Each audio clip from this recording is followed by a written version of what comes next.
مرحبا بنات، أهلا وسهلا فيكم بصفحة سماح كيتشن. وصفتنا لليوم هو حلا التشيز كيك باللوتس، كتير طيب وسهل. يلا نبدأ ونشوف مكوناتنا.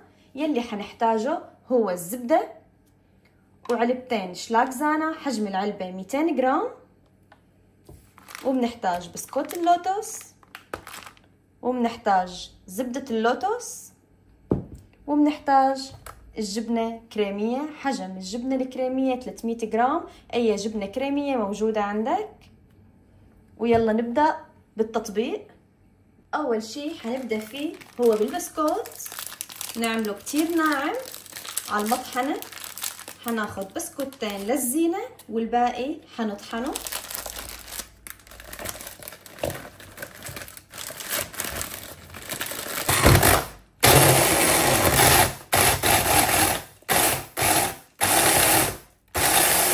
وهيك بعد ما طحنا البسكوت وصار عنا بهالشكل، هلأ حنضيف فوقه الزبدة. دوبتها على الميكروويف تقريبا 150 جرام، وحندعكها بهالشكل لحتى يتماسك عنا البسكوت. وهيك صار عنا جاهز. كيف بنعرف انه اكتفى من الزبدة؟ فيكي تعرفي من النظر. بتمسكي كمية هيك تعملي لها هيك، مدام مسكت هيك معناها مكتفية من الزبدة. اذا ما مسكت معك ودغري فرفطت معناها لسه بدها زبدة وبتضيفي لها. وهلا حننتقل للخطوة الثانية.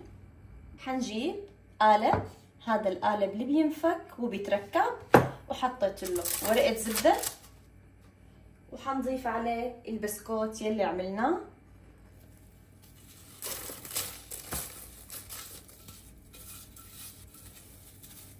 وحنرصده بايدنا بهذا الشكل.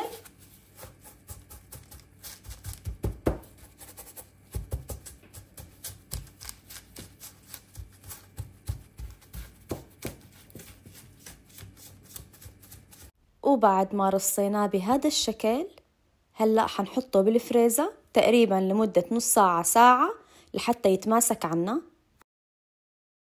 حنبدأ بالطبقة الثانية اللي هي حنضيف علبتين الشلاكزانا ونخفقهم كتير منيح.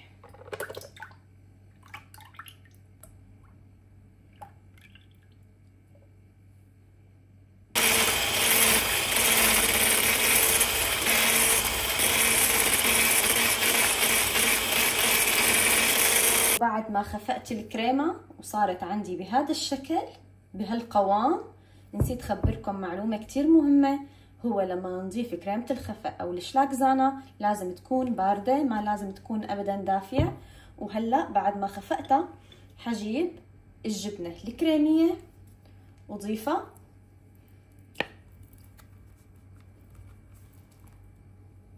وقبل ما نخفقهم سوا حناخد من زبدة اللوتس معلقة صغيرة او معلقة كبيرة، الكمية اللي انتي بتحبيها، بهالشكل، وضيفها فوقهم لتعطينا حلا بسيط وطيب. ونحن نخفقهم سوا. بسم الله.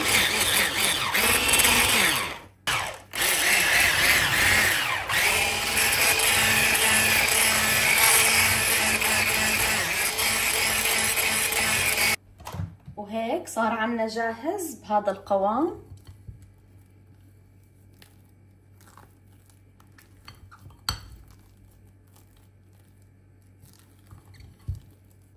وهلأ طلعنا الصينية من الفريزر، شايفين صار عنا بهذا الشكل بهذا القوام.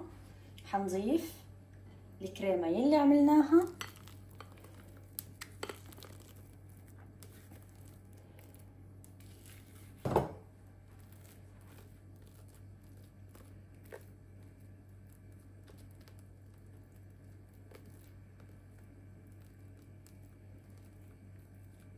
بعد ما ملسناها بهذا الشكل.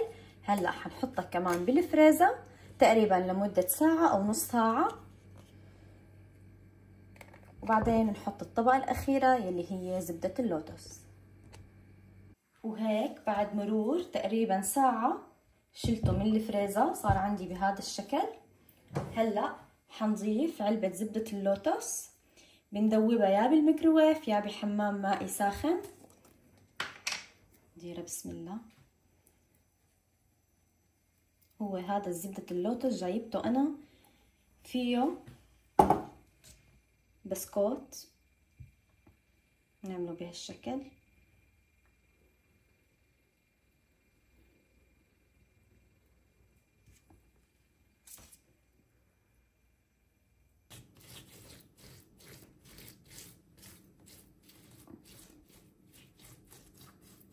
هيك صار عنا جاهز. كمان بنفوته على البراد تقريبا ربع ساعة. هو اصلا دغري جمد زبدة اللوتس لان الطبقة اللي تحت جامدة وباردة.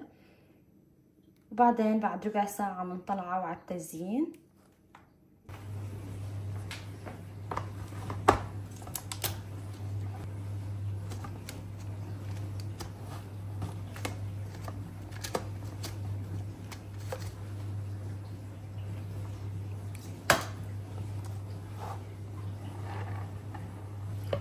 وهلا حطيته بهالشكل اللي بقي عنا زبدة اللوتس.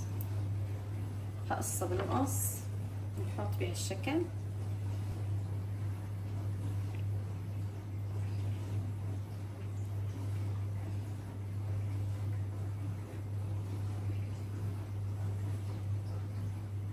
وهيك حلا اليوم صار جاهز. بنصحكم تجربوها كتير طيبة.